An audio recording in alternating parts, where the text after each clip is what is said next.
Di para sahabat itu, kaum muslimin, yang terbayang bagi mereka itu adalah infak, yang terbayang bagi mereka adalah sebuah kebahagiaan, keselamatan di akhirat yang kekal dan abadi di sisi Allah tabaraka wa taala. Semua kita boleh klaim sekarang, kamu cinta Nabi, cinta Ustaz. Cinta Nabi, cinta Ustaz. Termasuk saya, cinta Nabi, cinta. Dapat tahunya besok di akhirat. Maka apa kata Nabi sallallahu alaihi wasallam? Amalur rajuli biyadihi. Penghasilan yang terbaik adalah pekerjaan yang dilakukan oleh seseorang dengan tangannya sendiri. Wa kullu bai'in mabrur, dan setiap jual beli yang mabrur. Ini aktivitas ini membantu saya di akhirat atau akan menyulitkan saya di akhirat? Kalau seandainya perbuatan itu ternyata akan menyulitkan kita di akhirat kelak, tinggalkan perbuatan itu. Di para sahabat itu, wala tamutunna illa wa antum muslimun.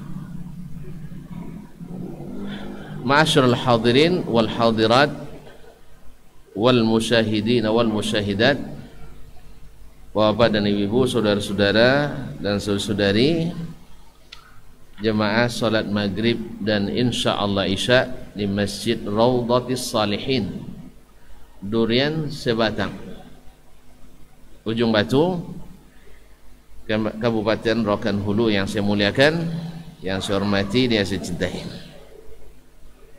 Alhamdulillah, kita kembali bisa bersua, bukan di udara, tetapi di salah satu rumah Allah. Mudah-mudahan perjumpaan yang menambah ketakwaan dan menambah beratnya bagi pahala kita timbangan. Mohon maaf juga hari ini jadwal kita berganti. Harusnya Rabu kemarin ya, tapi karena satu dan lain hal, maka untuk pekan ini atau bulan ini dimundurkan. Saya tidak tahu pekan depan mundur terus atau maju lagi. Allah musta'an. Ini kerjanya kawan-kawan nih. Jadi saya dikerjain juga rupanya. Taib. Mudah-mudahan tidak mengurangi keberkahan majelis ini dari Allah tabaraka wa taala.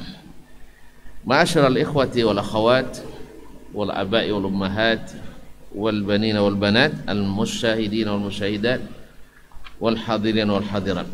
Salawat dan salam kepada Nabi alaihi salatu wassalam, kepada para istrinya, para sahabat, dan para tabi'in, dan siapapun yang setia mengikuti sunnah-sunnahnya sampai akhir masa.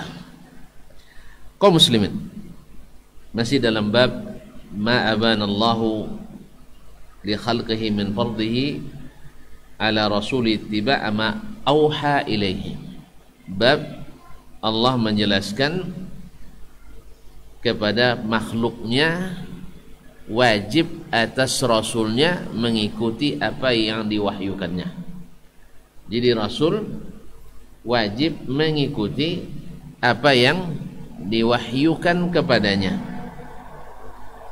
Apalagi kita, rasul saja diwajibkan mengikuti apa yang diwahyukan kepadanya, bukan beliau sendiri yang mengada-ngada. Ma'asyarul kiram dirahmati Allah. Kemudian Allah sendiri sudah mengakui dan mempersaksikan bahwa Nabi kita alaihi salatu wassalam benar-benar telah mengikuti apa yang diperintahkan.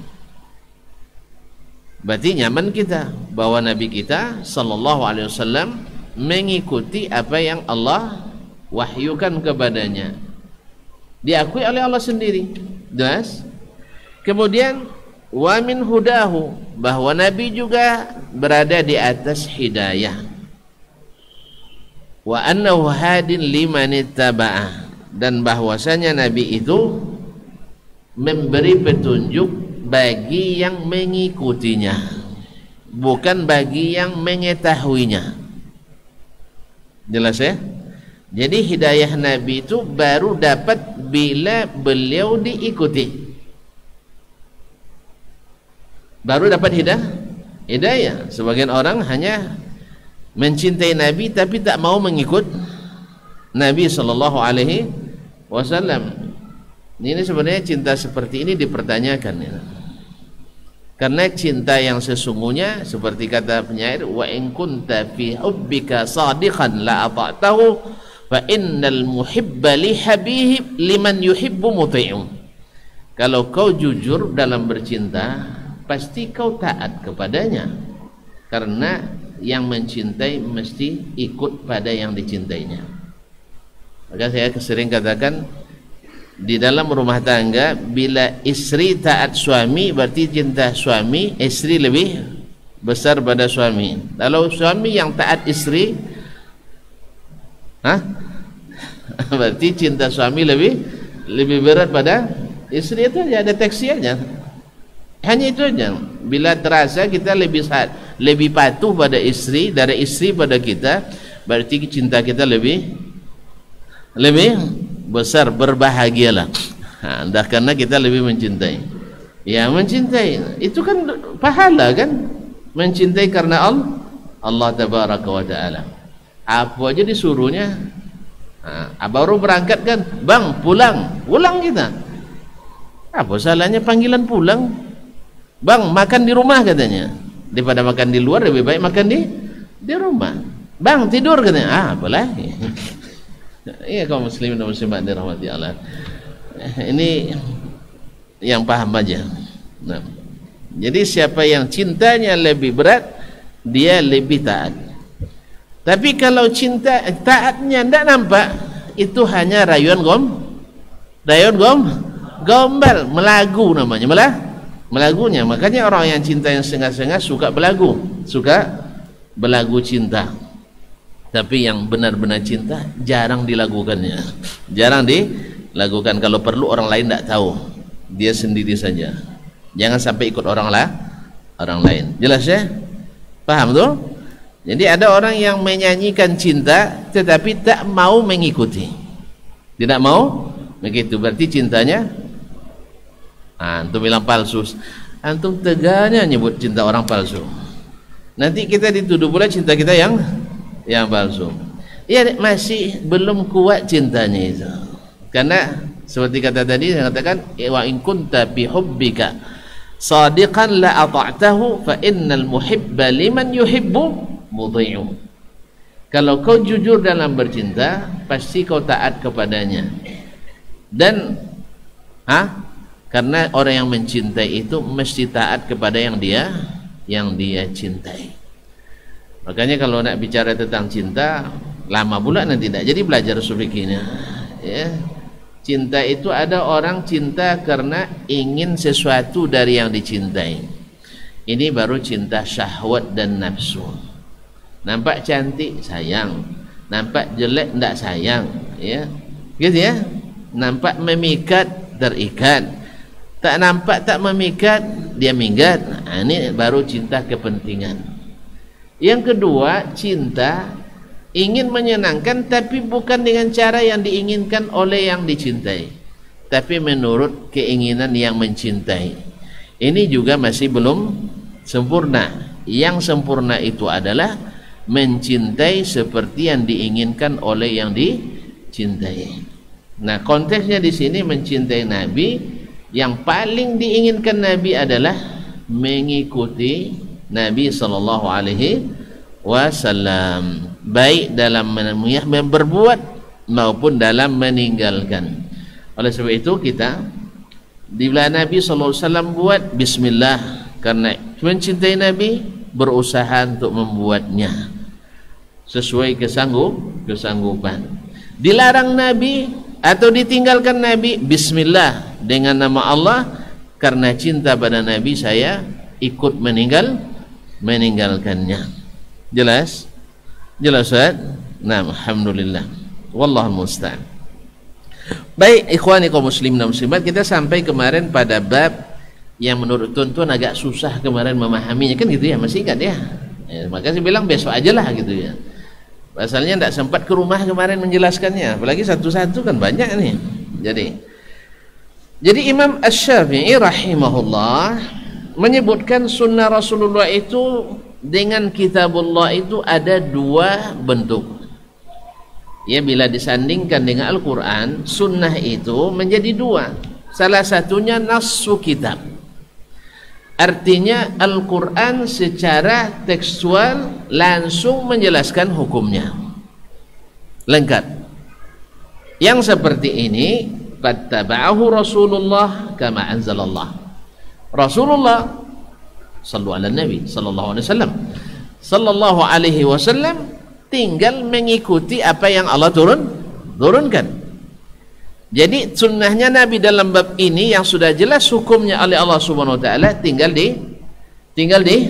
diikuti oleh Rasulullah sallallahu alaihi wasallam. Berarti sunnahnya mengikuti apa yang Allah turunkan. Baik, wal akharu jumlah. Sedangkan yang kedua, Al-Quran turun secara mujmal, yaitu hukumnya bersifat umum sekali, bersifat garis-garis besar. Lalu apa? Bayyana Rasulullah SAW fihi mi'adillah. Di sini Rasul dalam sunnahnya menjelaskan apa yang diinginkan Allah atau makna yang Allah inginkan dari hukum dasar tadi. Artinya ini hukum begini secara umum, praktiknya seperti apa? Kalau ibaratnya SK-nya turun, cuman tupoksinya seperti apa? Tidak tahu tupoksi ya, tugas pokok dan fungsinya, atau pelaksanaannya bagaimana? Itu ya. Misalnya sekarang kita angkat orang yang bertugas di masjid. Tugas apa misalnya? Bendahara masjid. Misalnya bendahara masjid. Apa saja yang harus dilakukan oleh bendahara yang diinginkan oleh pengurus, gitu ya? Kan ada ADART-nya kan ada. Apa tugasnya? Bukan dia buat sendiri. Pokoknya mentang-mentang pici banyak di kelosang, mentang-mentang dia banyak pegang duit, belanja menurut yang dia inginkan. Bisa? Oh, saya rajin bendahara kan bagian mengeluarkan uang, ambil uang yang hanya dia belanja apa saja yang dia inginkan. Boleh? Boleh? Enggak, harus ada SOP-nya, petunjuk pelaksanaan tugas tadi. Sehingga dengan itu dia diukur kinerjanya. Ini wajar atau tidak wajar? Wajar tanpa catatan atau wajar dengan catatan? Jelas tuan? Misalnya evaluasi semester ini uang hilang, gitu hilang. Ternyata setelah diperiksa ternyata tidak hilang, catatannya yang hilang. Catatannya hilang. Berarti ini kan wajar dengan pengecualian, berarti ada masalah di pencatatan. Jelas? Jelas tuh? Semester depan uangnya hilang, catatannya hilang. Misalnya, berarti dia sudah keluar dari jalur ya tugas yang dia kerjakan. Maka evaluasi ini mungkin akan melakukan, kalau andainya itu bergaji, maka gaji sesuai dengan tingkat pelaksanaan yang diinginkan. Bila semua pekerjaannya tak sesuai dengan petunjuk, maka tak keluar gaji. Demikian juga dengan agama ini, bila yang dilaksanakan tak sesuai dengan yang diinginkan Allah, maka gaji tak turun. Pahala tidak dapat. Maka Nabi di sini menjelaskan apa yang Allah inginkan dari perintah yang bersifat garis-garis besar tadi. Wa awdaha kaifa faradaha, dan Nabi jelaskan pula bagaimana Allah mewajibkannya. Amman atau khasan, berlaku secara umum Maksudnya berlaku secara umum kepada semua orang, atau di semua tempat, atau di semua waktu, atau di semua keadaan, atau khasan, atau berlaku secara khusus, berlaku secara khusus. Misalnya berlaku pada orang-orang tertentu, tak berlaku pada orang yang lain. Misalnya Allah, walillahi 'alan nasi hijjul baiti, tapi dalam hal ini ada keterangan dari Al-Quran sendiri, walillahi 'alan nasi hijjul baiti man istata'a ilaihi sabila. Allah mewajibkan haji bagi manusia bagi siapa yang sanggup berjalan. Nah, apa yang dimaksud dengan sanggup berjalan di sini? Nabi yang jelaskan. Maksudnya kalau kita sanggup berjalan kaki ya? Enggak. Maksudnya punya kendaraan dan punya perbekalan. Nabi yang tafsirkan, as-sabil huwa az-zadu war-rahilah.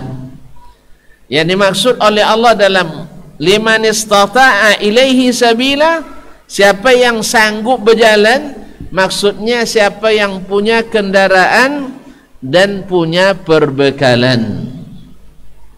Jelas? Di sini dipahami bahwa naik haji atau pergi haji boleh pakai kendaraan, bahkan dilarang oleh Nabi SAW naik jalan kaki malah, kalau itu tujuannya menambah pahala.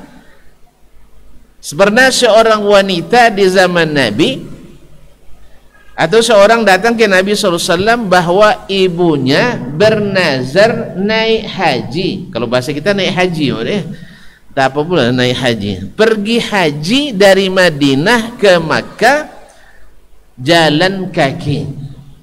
Ini nazarnya. Nah, Nabi bolehkan atau tidak? Kenapa tidak boleh? Jauh. Kenapa tidak? Masalahnya bukan hanya jauh. Nabi sebutkan alasannya. Jalan kaki itu menyiksa diri. Karena jarak dari Madinah ke Makkah tidak kurang dari 440 km. Itu jalan tol. Kalau jalan terjal lebih lagi. Nah, itu jalan tol. Yang kita bisa jalan di situ 180 km per jam. Tapi ilegal ini.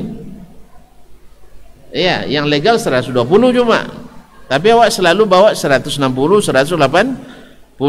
Pasalnya awak nak copek sampai semuanya. Kadang-kadang banyak yang cepat sampai ajal.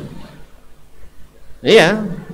Ya kalau 140 terbalik kan capai ajalnya kan? Cepat sampai ajalnya. Memang itu pula di situ dituliskan ajalnya kaum muslimin. Sampai mana tadi saya? Nabi izinkan dia melaksanakan nazar haji, tapi tidak diizinkan melaksanakan nazar jalan kaki. Apa sebab? Haji disyariatkan, ada anjuran syariatnya, sedangkan jalan kaki tidak ada anjuran syariatnya.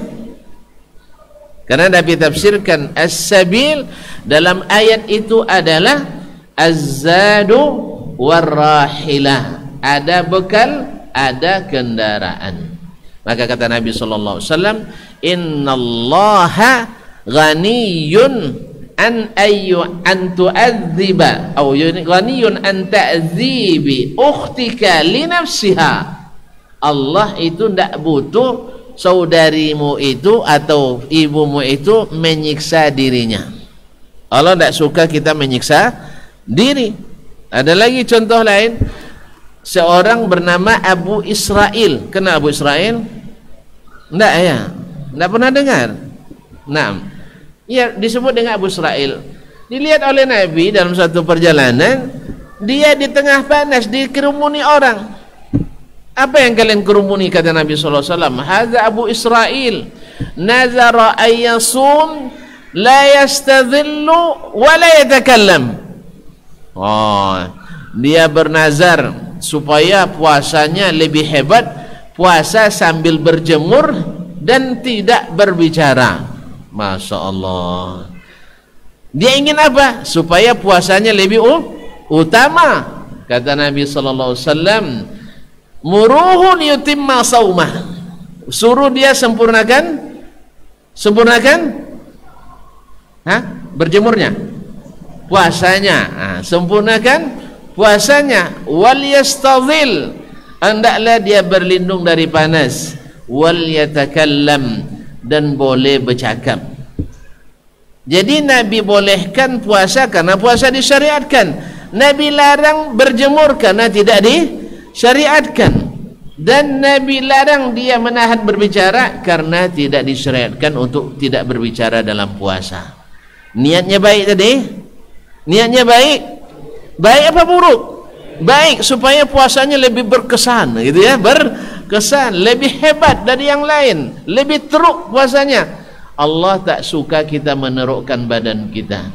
Ya, kalau ada nanti bernazar puasa sambil gantungkan kaki di atas, ya mana tahu kan? Supaya lebih afdal kita bilang laksanakan puasanya, turunkan kakinya ke bawah. Jelas? Jaleh tuh. Ya, makanya kaum muslimin dan muslimat, disinilah pentingnya belajar ke Rasulullah sallallahu alaihi wasallam. Disinilah pentingnya merasa cukup beribadah, berkeyakinan, berakhlak, bermuamalah menurut seperti yang diajarkan oleh Rasulullah sallallahu alaihi wasallam. Jelas? Makanya di sini makna Nabi memberi hidayah bagi siapa yang mengikutinya, bukan siapa yang mencintai dan menyayanginya, bukan siapa yang mengenal dan mendalaminya. Sebab Abu Talib kenal tak sama Nabi? Kenal. Beruntung dia dapat hidayah? Tidak, karena tidak mengikutinya. Abu Lahab sayang sama Nabi? Abu Lahab sayang sama Nabi? Hah? Ini terjadi khilaf nampaknya. Kan orang sering memberi alasan Abu Lahab saja gembira dengan kelahiran Nabi, masa antum tidak? Gitu kan? Taib, Abu Lahab sayang apa enggak? Abu Lahab sayang sama Nabi apa enggak? Ulang balik, ulang ngaji nampaknya. Buka buku sirah, bawa buku sirah sini, Bang. Kita belajar sirah lagi. Abu Lahab orang yang paling sayang ke Nabi. Buktinya ketika ada orang pertama menyampaikan berita kelahiran Nabi, orang itu langsung dimerdekakannya. Suwaibah. Karena sayang atau karena benci? Sayang. Kapan dia tidak sayang? Hah? Setelah Nabi berdakwah.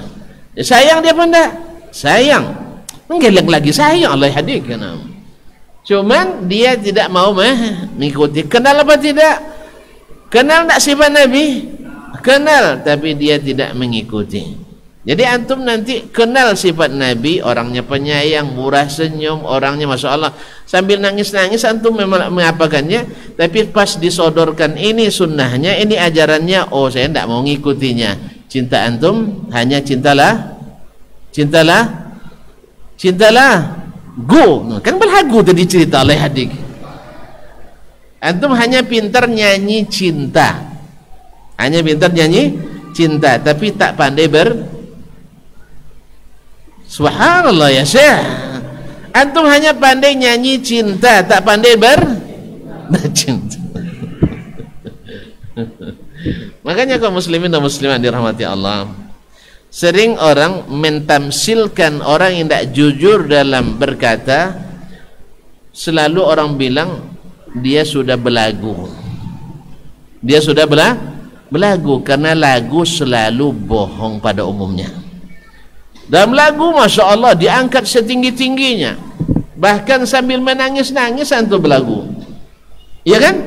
Tapi yang namanya belagu selalu tidak jujur. Makanya kalau ada orang tidak jujur, dia datang, dia kan, bang ini ada bisnis bang katanya. Nanti kalau ada yang sudah kenal itu dipanggil, kita selepas itu, itu jangan percaya, itu belagu tuh, belagu. Karena pembohong itu selalu belagu. Jadi setiap berlagu pembohong enggak tahu saya, tapi banyak, sehingga disebutlah orang yang tak jujur bercinta sama dengan tukang lagu cinta. Ya kan? Kan banyak orang yang pandai melagu cinta tapi tidak pandai bercinta. Cerai, nikah lagi, kawin, cerai lagi, dan seterusnya. Apa sebab? Menyanyinya pandai, menyayangi pandai. Lagu cinta pandai, tapi mempraktekkan cinta tidak pandai. Karena tadilah disebut oleh Imam Syafi'i, Nabi itu menjadi pemberi hidayah bagi yang mengikuti, bukan bagi yang memuji, bukan bagi yang mengenali, bukan bagi yang mendekati, tapi bagi yang mengikuti Nabi SAW. Maka hakikat cinta yang tertinggi adalah antum siap mengikuti Nabi dan meninggalkan mengikuti hawa dan keinginan diri. Dalam hadis riwayat Imam At-Tirmizi, Nabi katakan, la yu'minu ahadukum hatta yakuna hawahu taba'an lima ji'tu bihi. Tak beriman seseorang itu sampai hawa nafsunya, keinginannya tunduk pada apa yang aku bawa. Nah, ini yang derajat ini yang subhanallah. Tadi saya katakan kalau antum di rumah sudah seperti itu, takut sama istri, insya Allah cinta antum abadi. Tapi dalam makna takut kepadanya dalam ketaatan kepada Allah tabaraka wa taala. Ya, antum duduk di kedai sebentar, bang pulang, di sini banyak dosa. Apa dosa di antaranya? Tambah utang. Gitu kan? Maka kita pulang takut sama istri. Ada ceritanya dulu. Abang tuh kalau di kedai, masya Allah, semua orang takut sama dia. Preman-preman kampung takut sama dia. Ya, pas lewat istrinya bawa motor, dia bilang saya pulang lagi katanya. Nampak sama istri di kedai, nanti kena jewer sama istrinya. Makanya kaum muslimin dan muslimat, catat ya, yang namanya singa sayang takut sama istrinya. Tidak tahu ya? Pejantan singa takut sama betina singa. Tidak tahu? Ya Allah, miskin antum. Antum pergilah ke Afrika 2-5 bulan lah, sampai 5 bulan, nanti dekat-dekati singa itu. Tidak tahu tuan-tuan ya?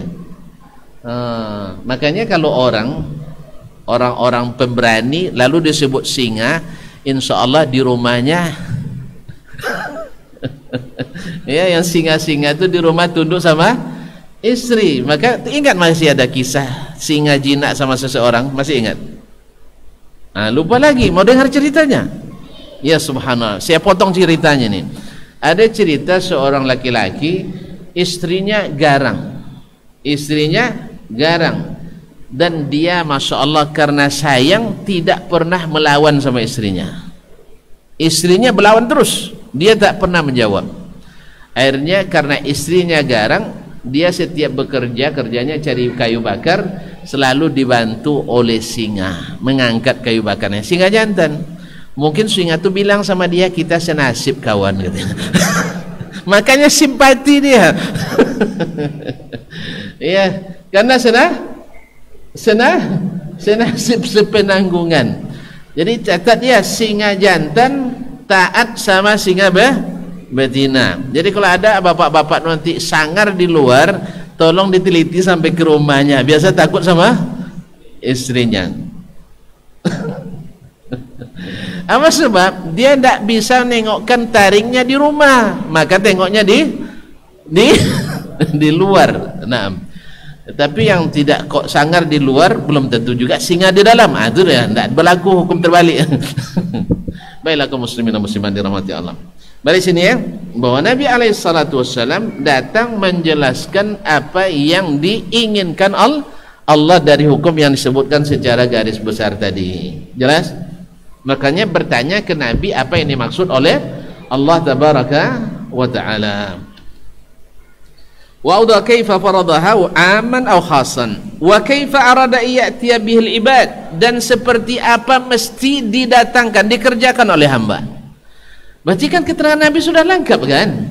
Sudah lengkap. Jadi seperti apa yang diinginkan oleh Allah dikerjakan oleh seorang hamba dari perintah itu. Maka jangan cari tahu kecuali ke Nabi alaihissalatu wassalam.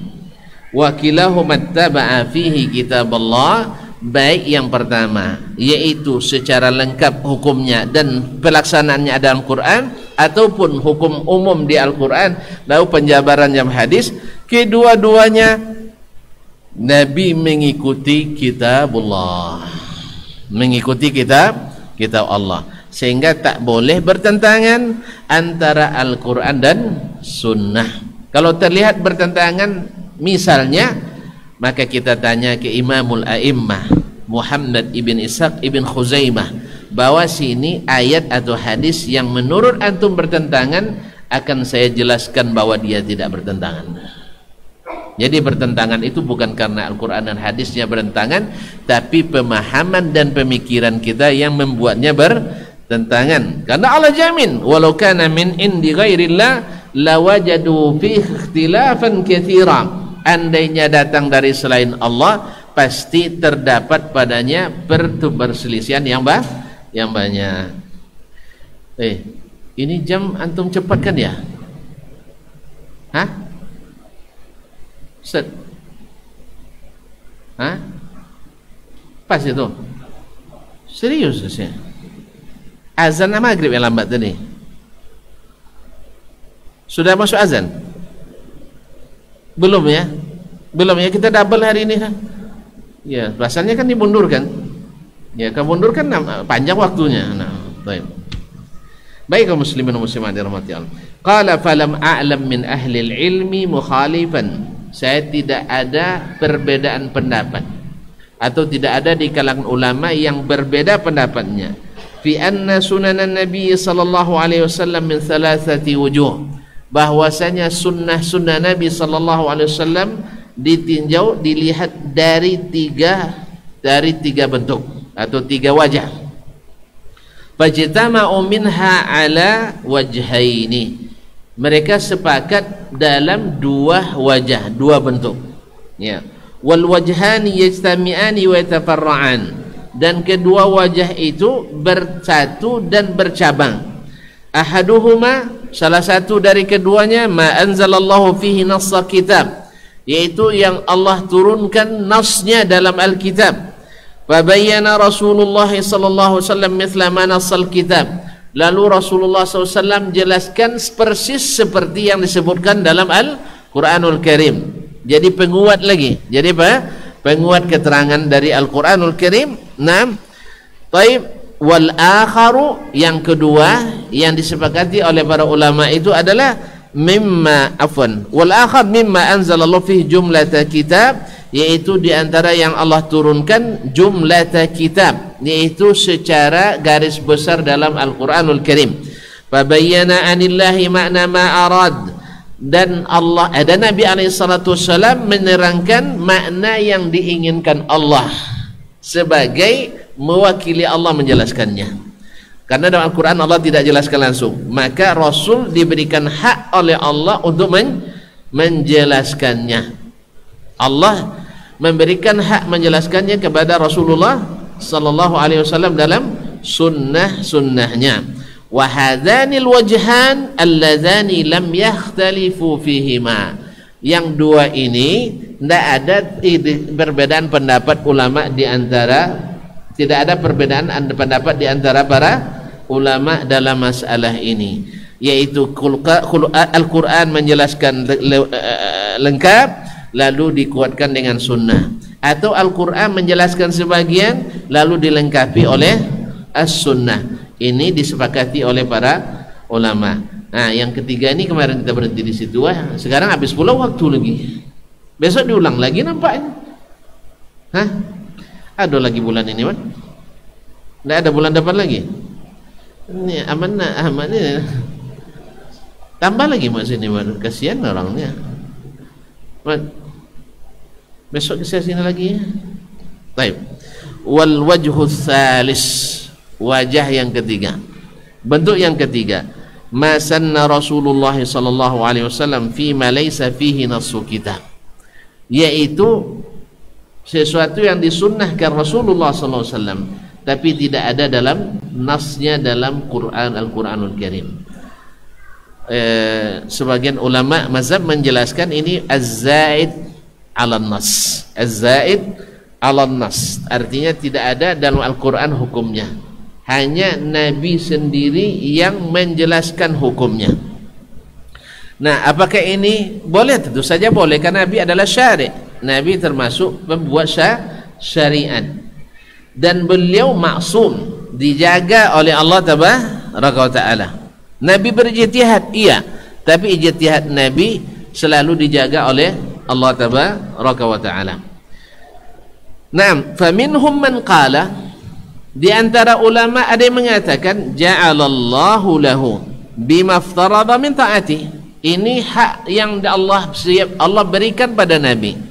Karena apa? Allah SWT telah mewajibkan taat kepada Rasulullah SAW. Allah sudah ada masalah. Berarti hukum independen dalam sunnah sama dengan hukum yang ada dasarnya dalam Al-Quranul Karim. Makanya Al-Quran dan Sunnah kaum muslimin dan muslimat dari sisi hujjiyahnya dipakai hujjah sama. Yang tidak ada yang membedakan kecuali ahlul ahwa. Di kalangan ahlus sunnah antara Al-Quran dan hadis sama-sama hujjah. Asal sahih dari Nabi sallallahu alaihi wasallam. Naam. Apa tu? Baik, silakan.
Masyarul muslimin, masyarul muslimat, rahimanillah wa iyyakum.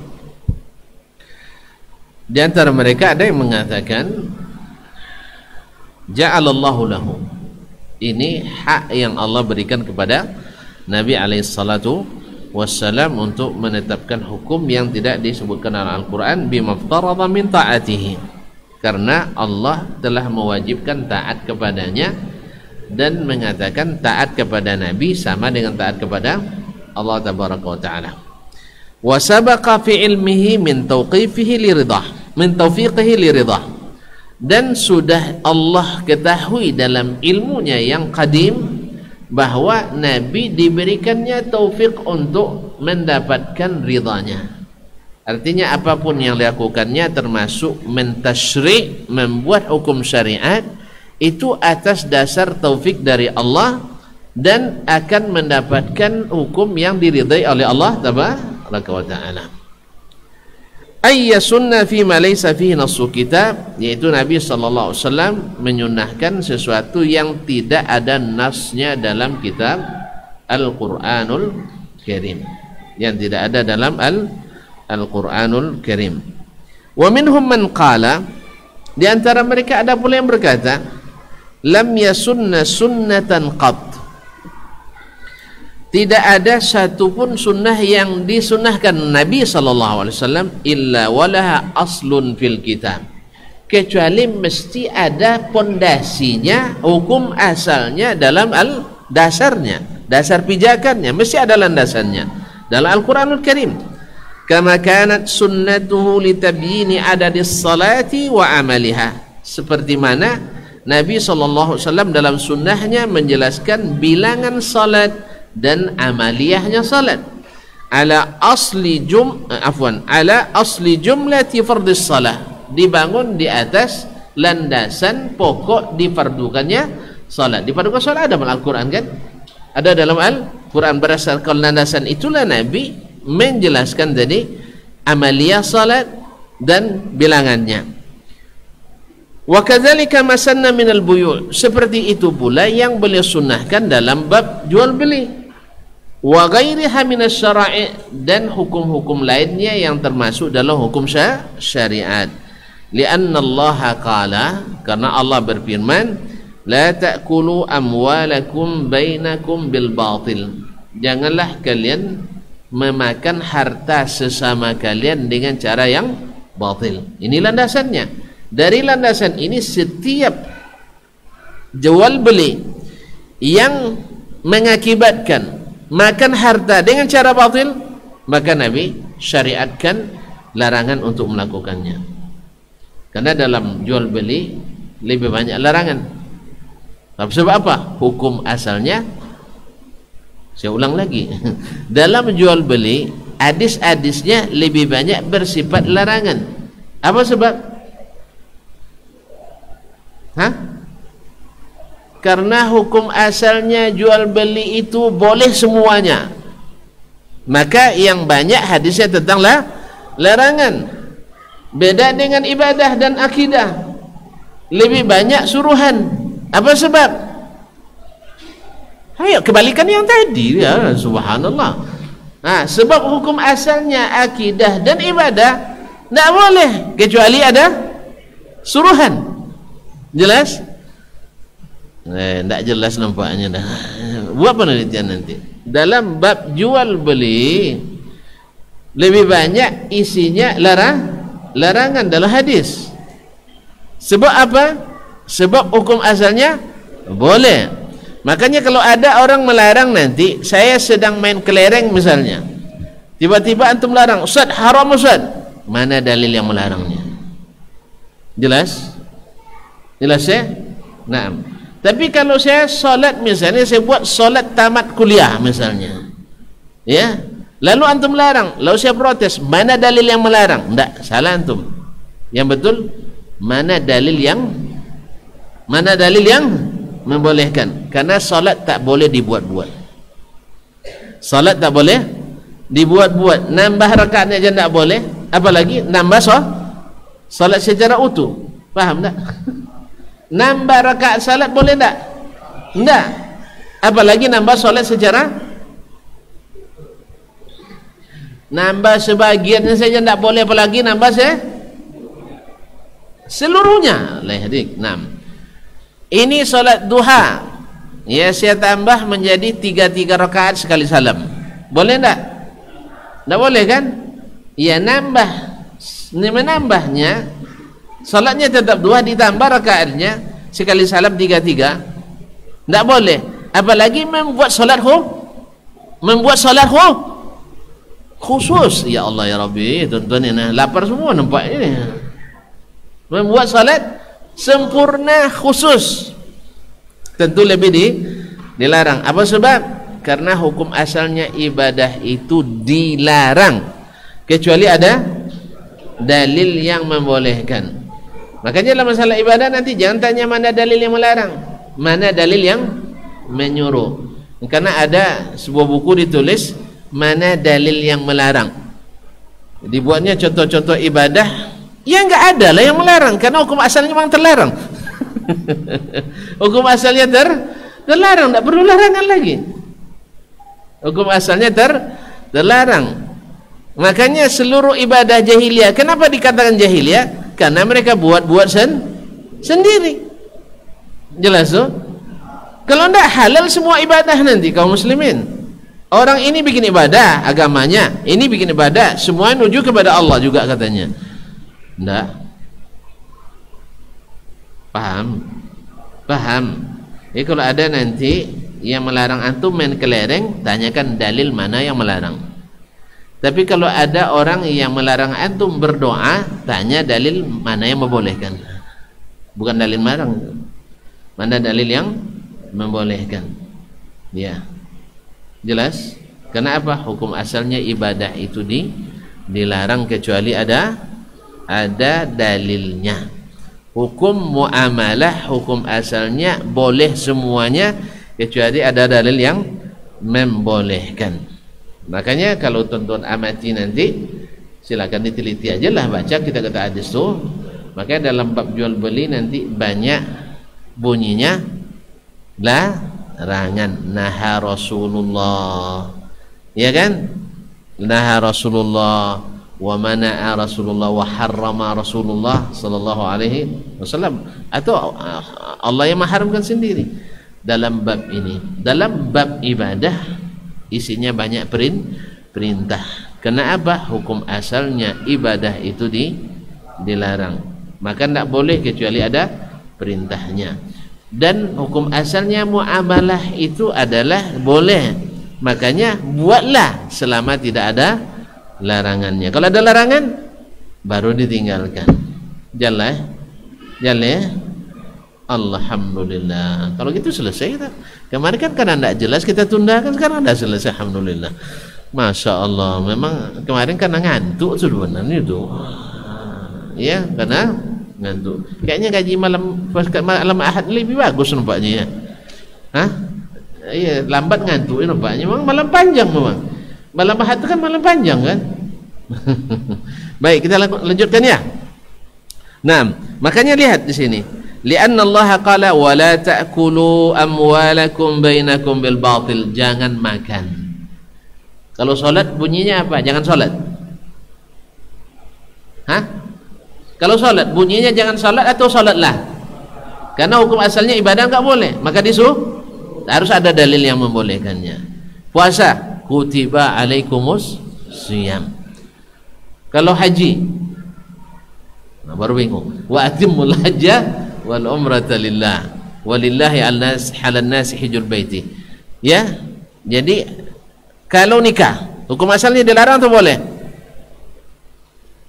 Nikah sih. Boleh atau dilarang? Astagfirullahaladzim. Tidak tahu nikah. Nikah hukum asal boleh apa enggak? Boleh kan? Taib. Makanya ada larangan. Hurrimat alaikum ummahatukum wa, teruskan, wa banatukum wa akhawatukum, terus dan seterusnya. Taib. Jadi diharamkan. Jelas?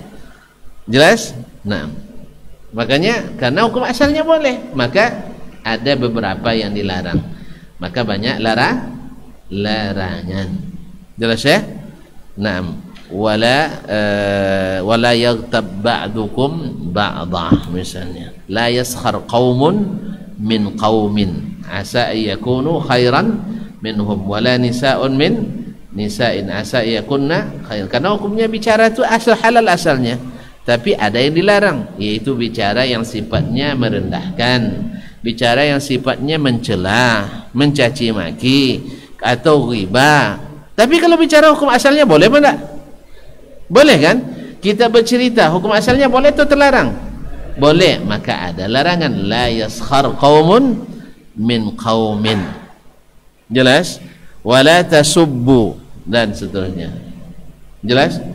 Wala tujadil ahlal kitab illa billati hiya ahsan.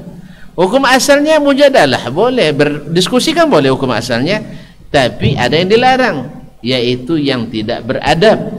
Makanya wala tujadil ahlal kitab illa billati hiya ahsan. Jangan berdiskusi, berdialog kecuali dengan cara yang terbaik. Tidak ada boleh caci maki, tak ada dasar saling benci. Kalau dialog ada dasar saling bencinya, provokasi, tidak usah dialog. Nanti berbantah di situ. Berbantah. Jelas? Rapat saja, bukan berdebat, rapat saja, dibimbing oleh Allah Subhanahu wa taala, ya dibimbing. Nah, coba baca ayat rapat dalam Al-Qur'an. Enggak ada ya. Rapat, ayat tentang rapat, musyawarah. Baik. Bilang aja enggak tahu, beri coba selesai. Enggak tahu Ustaz. 6. Fa bima rahmatin minallah lintalahum, karena rahmat dari Allah kamu berlemah lembut kepada mereka. Walau kunta, terus faddan, andainya kamu adalah orang yang kasar atau keras, ghalizal qalbi, kasar, ghalizal qalbi, keras hati, lam faddu min haulik, pasti mereka akan bercerai-berai meninggalkanmu. Jelas? Setelah itu apa? Fa'fu anhum, maka maafkanlah mereka. Jelas? Kalau maaf lapang hati, lapang kan? Setelah itu apa? Wastaghfir lahum, sudah kita maafkan, mintakan ampunan kepada Allah untuk mereka. Jadi bukan hanya dosa sesama kita, beban dosa dia kepada Allah pun berusaha kita untuk hilangkan. Dah, setelah itu baru masuk ruang musyawarah. Wasyawirhum fil amri, baru musyawarah. Jadi besok siapapun jadi ketua ya, siapapun jadi pimpinan, nanti kalau rapat ada marah, tidak usah rapat dulu, tunda. Jelas? Jelas ya? Wih, jelas sudah. Walaupun rapat dengan anak dan istri, kalau sedang marah-marah jangan rapat. Karena Allah katakan lunah lembut dulu, hilangkan keras hati, maafkan mereka, minta ampunan kepada Allah untuk mereka, dah bersih antara sesama kita, bersih dia dengan Allah, akhirnya baru kita bisa musyawarah. Hasilnya insyaallah fa iza azamta fatawakkal, Allah akan datang azam. Tapi kalau dari awal sudah marah-marah, bawa musyawarah, tidak ada hasilnya, apalagi berdebat. Apalagi berdebat. Dari awal bertolaknya saling benci, saling hujat, saling caci, saling maki, berarti tidak ada dasarnya untuk mencari kebenaran, tapi dasarnya adalah mencari pembenaran. Diskusi seperti ini, dialog seperti ini lebih menimbulkan gesekan yang tidak bagus, melahirkan api perselisihan. Makanya nanti masing-masing mengklaim jagoannya yang menang, karena yang dicari adalah menang. Maka diskusi seperti ini tidak sehat, tidak sehat. Jelas Ustaz? Ustaz jelas toh? Makanya jangan nanti musyawarah, jangan dialog kecuali dalam keadaan memang hati kita bersih, mencari ridha Allah dan mau memaafkan saudara ini. Kalau belum, tidak usah dimulai, karena akan menimbulkan provokasi, bahkan nanti sampai pada persekusi, dan jangan-jangan sampai saling lempar kursi. Ya, nasallallahu alaihi wa sallam. Jelas, itu petunjuk ilahi itu. Catat baik-baik ya. baru rapat dengan anak ayah mak anak-anak nanti kalau dalam kondisi dah damai. Ya Allah, ampuni dosa dia. Itu ya. Ya gitu kan? Dan saya sendiri dek, abang sudah bebaskan adik dari segala dosa, dan abang pun minta, jangan lupa minta maaf sih. Istri itu suka kita minta maaf. Enggak tahu tuh, kan sering Ustaz bilang. Ya. Pokoknya sering-sering minta maaf sama istri, kan istri kita. Bisikkan di telinganya, abang memang salah, besok tak buat lagi. Soal dalam hati adik tidak usah tahu, gitu aja. Tapi jangan dibilang itu. Itu urusan hati kita. Nah, besok aja buat lagi, ya awas kau nanti, sekarang aja. Ya kan yang kita buat itu kan bukan yang haram kan, sesuatu yang halal misalnya, tapi dia tidak suka, biarin aja lah. Minta maaf aja. Contohnya antum pulang karena berdakwah terlambat pulang kan tidak dosa yang kita buat nih. Marah dia, minta maaf, besok tidak buat lagi, tapi pekan depan abang akan safari dakwah lagi. misalnya jelas ya. Nah, la haula wala quwata illa billah. Baik, kita lanjutkan ya. Tabakallah, karena ada paham nampaknya tadi tanggung. Nah, kan malam Ahad, malam yang panjang, ngajinya harus subhanallah. Enggak panjang dah. Insyaallah sampai selesai aja. Nah, ini panjang nih ya. Ya subhanallah. Enggak, kita selesaikan poin ini. Baik. La haula wala quwata illa billah. Baik. Lalu wa minhum man qala, ini yang ketiga. Bal ja'athu bihi risalatullah. Nabi sebenarnya datang kepadanya risalah Allah tabaraka wa ta'ala. Fa uthbitat sunnatuhu bi fadlillah. Sehingga dengan kewajiban atau fardu dari Allah ditetapkan sunnah Nabi sallallahu alaihi wasallam. Intinya sama juga sebenarnya pendapat ini menurut Anda, khilaf lafzi saja secara lafaz. Artinya tetap saja izinnya dari Allah. Izinnya tetap dari Allah SWT. Semuanya dari Allah. Cuman mereka dalam menginterpretasikannya ada yang mengatakan Nabi bersendiri mensyariatkannya atas izin Allah juga. Ya kan? Karena wa ma yantiqu 'anil hawa in huwa illa wahyun yuha. Nabi tak berbicara dengan hawanya, tapi semuanya wahyu yang diwahyukan. Yang kedua mengatakan tidak, semua yang disyariatkan yang tidak ada nas dalam Al-Quran sebenarnya ada pijakan umumnya.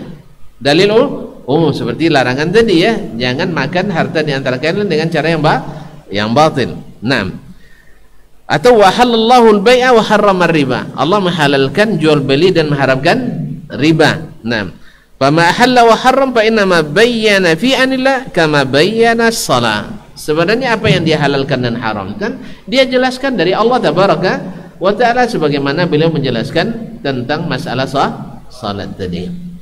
Wa minhum man qala bal ja'atu bihi risalatullah. Ada yang mengatakan datang kepadanya risalah dari Allah, fa uthbitat sunnatu bi fadlillah. Datang risalah dari Allah dan ditetapkanlah sunnahnya dengan fardu dari Allah tabaraka wa ta'ala. Ada lagi mengatakan wa minhum man qala, di antaranya ada yang mengatakan ulqiya fi ru'ihi kullu ma sanna, yaitu dimasukkan ke dalam hatinya segala yang dia sunnahkan. Sama juga dari Allah juga ya, dari Allah juga. Wa sunnatuhul hikmah, dan sunnah Rasul itu adalah yang disebut hikmah dalam Al-Quran, seperti yang sudah lewat ditafsirkan oleh Imam Asy-Syafi'i. Alladzi ulqiya fi ru'ihi anillah, yang dimasukkan dari Allah ke dalam hati Nabi alaihi salatu wassalam. Fakana ma ulqiya fi ru'ihi sunnatahu, sehingga yang dimasukkan ke dalam hati Nabi itu menjadi sunnah Nabi sallallahu alaihi wasallam. Kemudian beliau jelaskan dengan meriwayatkan dari qala akhbarana Abdul Aziz, telah menyampaikan kepada kami Abdul Aziz ibn Muhammad al-Majisun faqihul Madinah, an Amr ibn Abi Amr, dari Amr ibn Abi Amr maula Hantab dan Muttalib bin Hantab, anil Muttalib bin Hantab, dari Muttalib bin Hantab, qala Rasulullah sallallahu alaihi wasallam, innar ruhal amin, sesungguhnya ruhul amin yaitu malaikat Jibril, qad alqa fi ru'i annahu lan tamuta nafsun, telah memasukkan ke dalam hatiku annahu lan tamuta nafsun, bahwa tak satu pun jiwa yang mati, sekali-kali satu jiwa tak akan mati, hatta tastawfiya rizqaha, sampai sempurna dia ambil rezekinya. Oh, kalau gitu apa? Fa'ajmilu fit talab, kata Nabi SAW. Kalau gitu mintalah dengan cara yang santun, dengan cara yang indah, dengan cara yang baik. Minta jangan cara yang tidak beradab. Makanya kita minta kepada Allah, puji-puji dia, rukuk dan sujud kepadanya, memelas kepadanya, mohon belas kasihan kepadanya, nangis-nangis di depannya. Oh, depan orang nangis cemoohnya kita, nangis dia sehari depan saya tapi tidak saya kasih, katanya. Allah kan tidak gitu kan. Ya, kalau udah dia lihat kita benar-benar bersungguh-sungguh nangis depannya, Allah berinya satu bisa saja sesuai yang kita inginkan, atau lebih dari yang kita minta, atau dia hilangkan mudarat dari semisal apa yang kita minta, sebesar manfaat yang kita minta, atau Allah siapkan pahala yang menggembirakan ketika kita berjumpa dengannya di akhirat. Pilih yang mana? Semua, Masya Allah, mantap itu ya, bagus itu. Pilih semua, ya, diberikannya lebih dari yang kita minta, dan dihilangkannya mudarat dari kita sebesar manfaat yang kita minta, dan dia siapkan pahala yang luar biasa membuat kita bahagia di akhirat. Mau semuanya? Mau, mungkin sekali, kenapa tidak? Maka baik-baiklah cara meminta kepada Allah, dan sebaik-baik cara minta jangan masukkan orang lain antara kita dengan Allah. Jangan masukkan selain Allah antara kita dengan Allah, karena Allah tak suka cinta segitiga.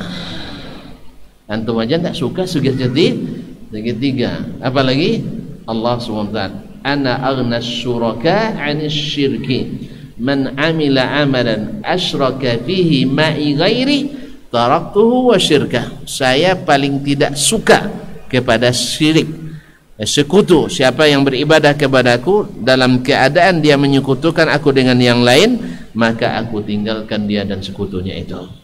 Maka seburuk-buruk cara meminta adalah menjadikan antara Allah dengan kita perantara-perantara yang tidak disyariatkan. Jelas? Maka mintalah kepada Allah, ujibu da'watad da'i idza da'ani. Aku kabulkan doa orang berdoa bila dia berdoa kepadaku, bukan melalui si fulan, bukan kepada si fulan, dan bukan berdoa kepada Allah bersama berdoa kepada si fulan dan alan. Jelas? Jelas? Makanya bertauhidlah dalam beribadah, karena ibadah itu disebut dengan tauhid. Ma'asyiral kiram yang dirahmati Allah. Naam, baik. Fa'ajmilu fit talab. Kemudian fakana mimma alqa fi ru'i sunnatahu, dan di antara yang dimasukkan ke dalam hatinya adalah sunnahnya Nabi sallallahu alaihi wasallam. Wahiyal hikmah allati zakarallah, dan itulah yang maksud dengan hikmah yang disebut oleh Allah. Hikmah itu kan isabatul haq, selalu benar. Hikmah itu adalah selalu benar. Kata bijak itu adalah kata yang selalu benar. Wa manazala bi alaihi kitab, dan apa yang turun dengannya kitab, bahwa kitabullah, itu masuk dalam kitabullah. Wa kullun ja'ahu min ni'amillah, dan semuanya datang kepada Nabi dengan nikmat Allah, kama aradallah, sebagaimana Allah inginkan, wa kama ja'athu ni'am tajma'uhan ni'mah, sebagaimana datang kepadanya banyak nikmat yang dikumpulkan oleh satu nikmat, wa tatafarraq, dan juga tatafarraq, menyebar, bi annaha fi umurin ba'daha ghairu ba'din, pada banyak masalah dan perkara, sebagiannya bukan sebagian yang lain. Wa nas'alullah al-ismata wa taufiq, kepada Allah kita meminta dijaga dari kesalahan dan selalu ditunjukkan at-taufiq, jalan kebenaran. Wallahu ta'ala alam. Ini yang terakhir agak payah juga nih, besok kita ulang lagi. Ya, yang terakhir ini agak, itu masalahnya harus ada beban supaya antum tertarik datang besok ya. Jadi yang ini kayaknya agak susah nampaknya, dan antum sudah loyo pula. Begitu masalahnya. Insya Allah kita sambung pada pertemuan selanjutnya. Oleh sebab itu tidak ada pertanyaan dong. Ya kan belum selesai. Ada juga sih. Ini melanggar aturan main aja. Baik. La ilaha illallah. Ustaz, bismillah.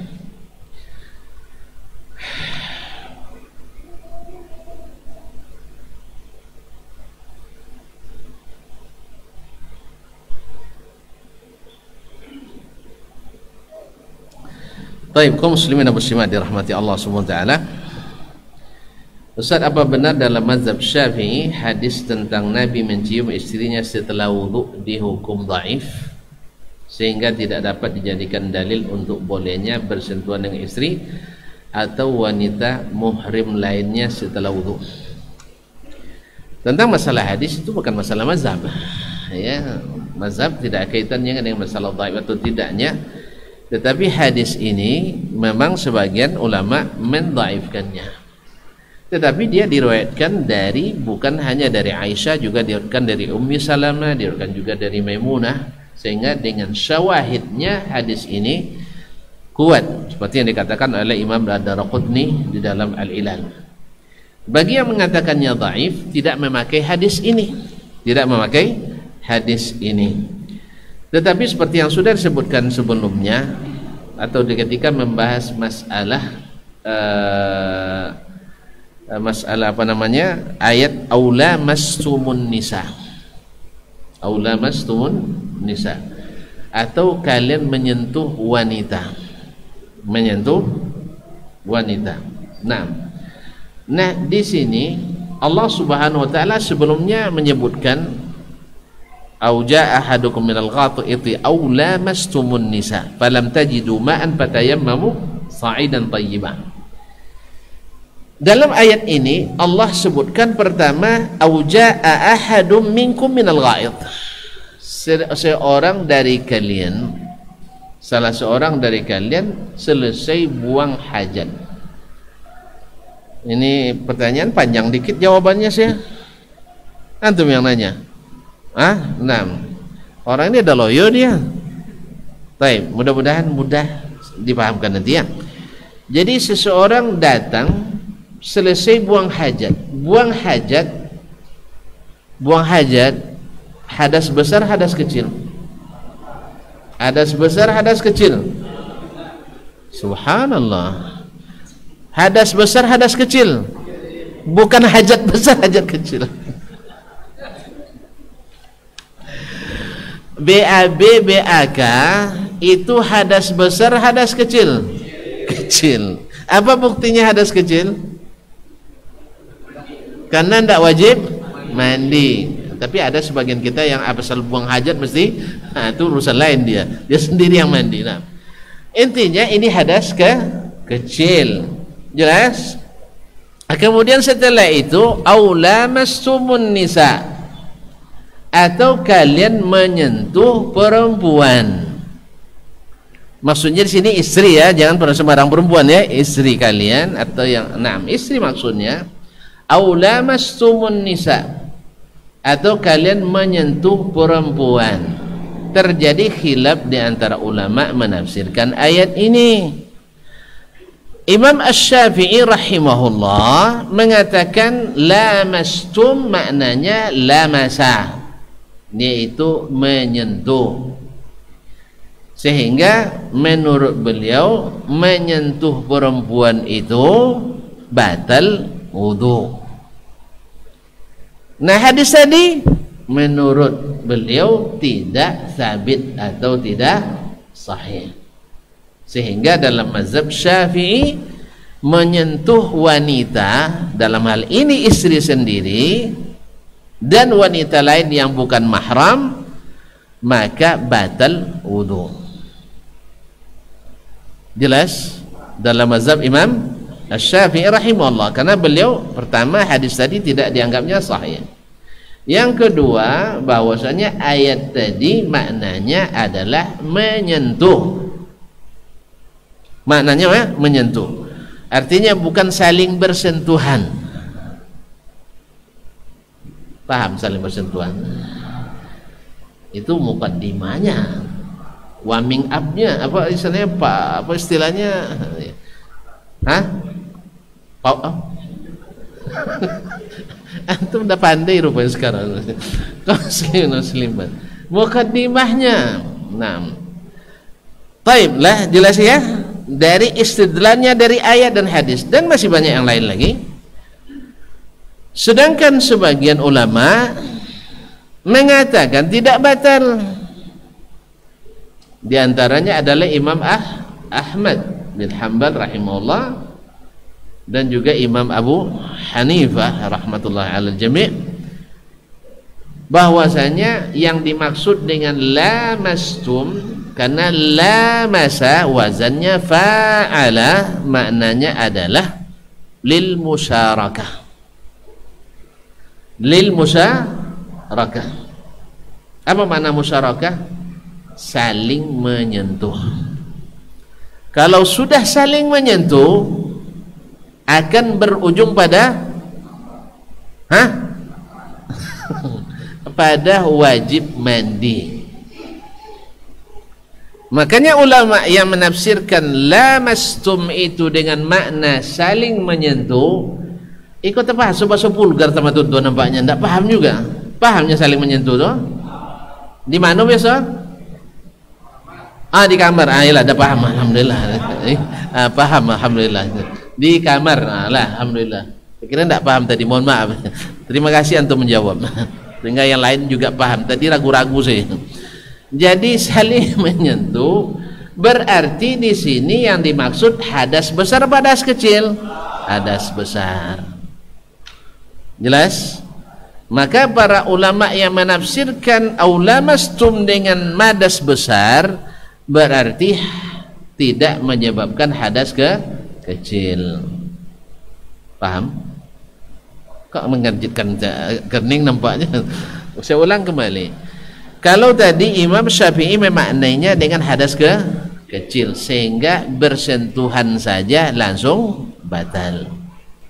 Adapun hadis Nabi mencium istrinya Ummu Salamah lalu tidak beruduk lagi, mencium istrinya Aisyah lalu tidak beruduk lagi, tidak beruduk lagi langsung salat dan seterusnya, dijawab oleh mereka. Bagi yang mengatakan sahih dijawab pula ini berlaku khusus untuk Nabi, sebab Aisyah kan pernah mengatakan Rasul amlakukum li arabih, karena Nabi lebih bisa menahan diri.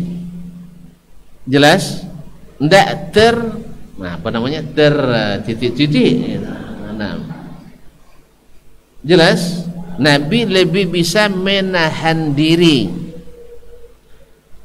Kalau saya terus terang tidak bisa mempraktikannya. Ya, kalau mau sholat jangankan menciuman, ya menyentuh tangannya saya tidak berani. Apa sebab? Karena kayaknya sinyalnya masih. Nah, itu masalahnya. Mohon maaf. Antum kan lebih tahu diri antum sendiri ya. Antum enggak? Enggak. Peganglah, enggak masalah. Nah, kalau saya dalam hal ini saya kurang berani. Apa sebab? Takut hidup interkoneksi. Enggak paham. Antum belum ya? Ayolah, enggak paham. Baik. Berarti yang menafsirkan hadas kecil berarti menyentuh istri dan wanita yang bukan mahram asal bersentuhan batal wudu. Ini mazhab Imam Asy-Syafi'i. Hadis tadi dijawabnya dengan berbagai jawaban. Di antaranya tadi tidak disahihkan, yang kedua bahwa hadis itu khusus bagi yang bisa menahan diri. Sehingga kalau dengan syahwat batal. Dengan syahwat batal. Kalau tanpa syahwat tidak batal. Yang kedua mengatakan tadi itu hadas besar, bahwa siapa yang saling menyentuh dengan istrinya berujung dengan dikuncinya kamar, maka dia baru batal. Apanya yang batal? Bukan wudhu aja, mandinya juga batal. Nah, berarti yang dimaknai ayat ini dengan hadas besar bagi mereka menyentuh yang tidak saling menyentuh tidak membatalkan wudu. Dikuatkan dengan hadis tadi atau beberapa hadis yang ada dalam bab ini. Jelas? Nah, mana yang yang sahih. Kalau bilang sahih itu berarti salah yang lain ya. Mana yang lebih kuat? Kalau bilang kuat, lemah pula yang lain. Itu apa cara menentukan lagi sih? Mana yang antum pilih? Gitulah lebih kurangnya mana yang antum pilih. Para ulama menyebutkan ketika Allah menyebutkan di awal au jaa ahadum minkum minal ghaid. Salah seorang kalian datang selesai buang hajat. Ini hadas besar atau hadas kecil? Hadas kecil. Nah, hikmah balaghahnya yaitu bahasa Al-Quran, tingginya bahasa Al-Quran menghendaki di sini disebutkan hadas kecil, maka yang di sini dimaksud adalah hadas besar. Sebab apa? Karena tayamum yang kan ujungnya nanti falam tajidu ma'an, bila seseorang selesai buang hajat besar BAB, apalagi hajat kecil besar dan hadas BAB tadi. Nah, tentu yang dimaksud lagi adalah nanti hadas besar. Apa sebab? Falam tajidu ma'an fatayammamu sa'idan thayyiba. Bila kalian berhadas kecil dan berhadas besar, tidak ada air, boleh tayamum. Sebab kalau tidak dimaksud sudah hadas besar di mana dalilnya tayamum? Padahal ulama sepakat orang yang berhadas besar tak ada air atau terhalang memakai air boleh bertayamum. Jelas? Maka balaghatul Quran, balaghahnya Al-Quran, ketinggian bahasa Al-Quran menghendaki bahwa kedua hadas mesti disebut dalam ayat tayamum. Payah paham kami ustaznya. Makanya saya ulang lagi ya. Ayat ini tentang boleh tayamum. Tayamum untuk hadas besar saja atau hadas kecil saja? Untuk dua-duanya. Maka Allah mulai menyebut hadas kecil, berarti ini hendaknya adalah hadas besar, supaya orang tidak tanya lagi hadas besar boleh apa tidak? Boleh itu ayat. Boleh itu ayat. Apalagi sigat tasrif dalam ilmu saraf bahwasanya fa'ala yufa'ilu mufa'alatan, menghendaki aksi dan interaksi. Jelas? Aksi dan reaksi. Lil musyarakah. Mesti ada hubungan di antara keduanya, bukan dari satu pihak. Kalau tadi hadas kecil tadi kan Nabi hanya mencium dari satu pihak, mencium istrinya setelah berwudu, lalu pergi salat tak mengulang wudu. Tapi kalau dibalas lagi sama istrinya, tidak jadi pergi, tidak jadi pergi salat. Paham? Ini antum dah hanya macam-macam aja malam ini. Kaum muslimin dan muslimat, paham ya? Berarti wallahu taala alam, zahirnya ayat ini yang lebih dekat wallahu alam kepada pemahaman yang sahih. Marah pula orang kan bilang rajih, marah juga orang, gimana bahasanya lagi nya? Tentu mudah tersinggung masalahnya. Kalau salah kan kita merendahkan, bukan. Artinya dalam ilmu biasa yang sahih, sahih lagi, yang rajih tak boleh juga yang rajih. Yang saya pilih lah ya, yang dipilih oleh sebagian ulama, diantaranya Imam Ahmad tadi, Imam Abu Hanifah, dan di kalangan mutaakhirin misalnya Syekh bin Baz, Syekh Ibn Utsaimin, dan masih banyak ulama yang lain yang saya tidak tahu satu persatu, yaitu mereka mengatakan balaghah Al-Quran menghendaki Allah menyebutkan dalam ayat tayamum kedua jenis hadas. Au ja'atu minkum minal ghaid, hadas kecil. Au lamastumun nisa, hadas besar. Falam tajidu ma'an, lalu kalian tak temukan air. Nah, tak temukan air, fatayammamu sa'idan thayyiban, maka cari debu yang baik. Wallahu ta'ala alam. Sudah paham? Sudah paham? Berarti apa? Bahwasanya kalau pertanyaan dalam mazhab Syafi'i, benar dalam mazhab Syafi'i rahimahullah ta'ala bahwa mencium istri setelah berwudu membatalkan wudu. Jangankan mencium, memegang tangannya saja membatalkan wudu bagi mereka. Tapi dalam mazhab yang lain Tidak.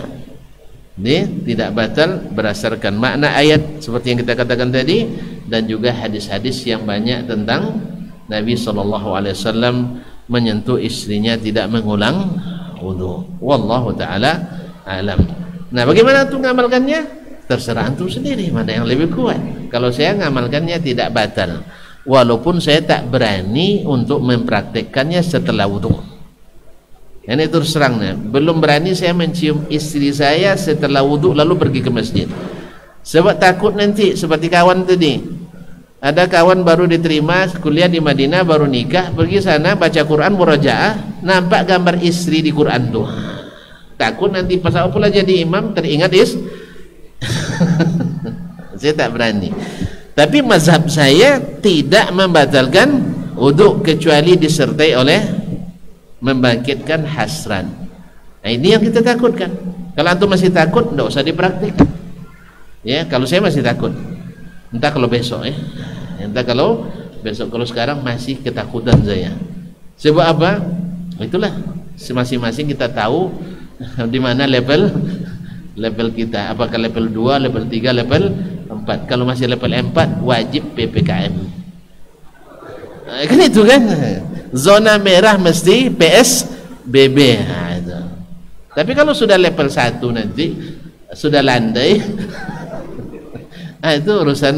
Kan masalahnya tadi kan syahwat. Kalau mereka dengan syahwat sepakat semua mazhab tuh. Kalau menyentuh dengan syahwat sepakat batalnya.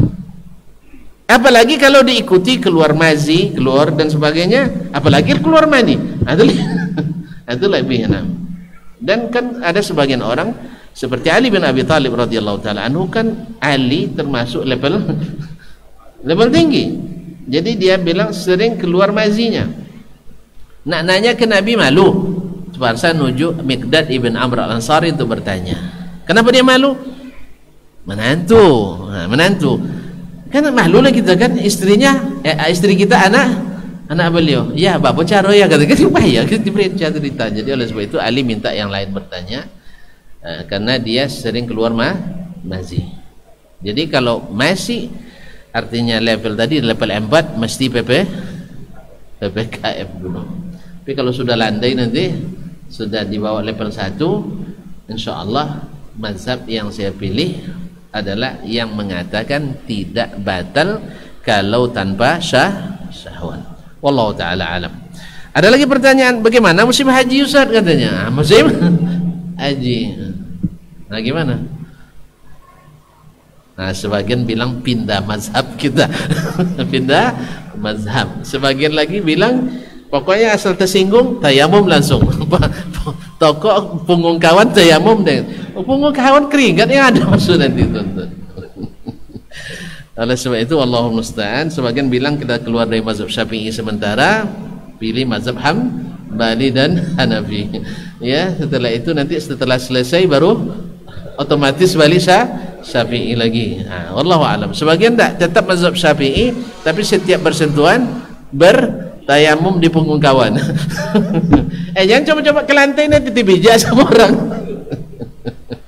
Dan tentu saja Allah SWT ingin memudahkan kita, maka pilihlah yang paling mudah dengan dalilnya, berdasarkan dalil. Wallahu ta'ala alam. Seperti yang kita katakan tadi, hadisnya cukup kuat dan bisa dijadikan hujah, di hasan, minimal hasan derajatnya.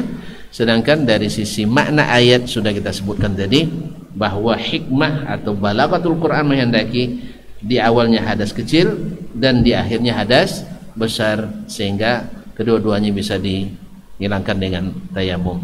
Wallahu taala alam. Satu aja enggak boleh dua. Ya, satu aja enggak boleh dua. Wallahu musta'an wa alaihi tuklan.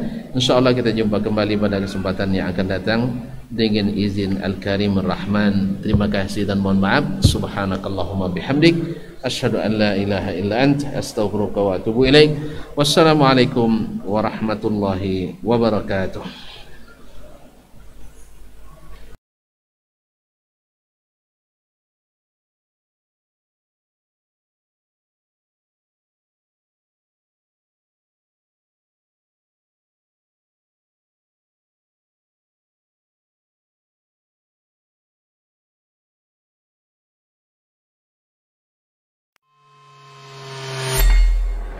Di para sahabat itu, kaum muslimin, yang terbayang bagi mereka itu adalah infak. Yang terbayang bagi mereka adalah sebuah kebahagiaan, keselamatan di akhirat yang kekal dan abadi di sisi Allah tabaraka wa taala. Semua kita boleh klaim sekarang. Kamu cinta Nabi? Cinta Ustaz. Cinta Nabi? Cinta Ustaz. Termasuk saya. Cinta Nabi? Cinta. Kapan tahunya? Besok di akhirat. Maka apa kata Nabi sallallahu alaihi wasallam? Amalur rajuli biyadih. Penghasilan yang terbaik adalah pekerjaan yang dilakukan oleh seseorang dengan tangannya sendiri. Wa kullu bai'in mabrur. Dan setiap jual beli yang mabrur. Ini aktivitas ini membantu saya di akhirat atau akan menyulitkan saya di akhirat. Kalau seandainya perbuatan itu ternyata akan menyulitkan kita di akhirat kelak, tinggalkan perbuatan itu.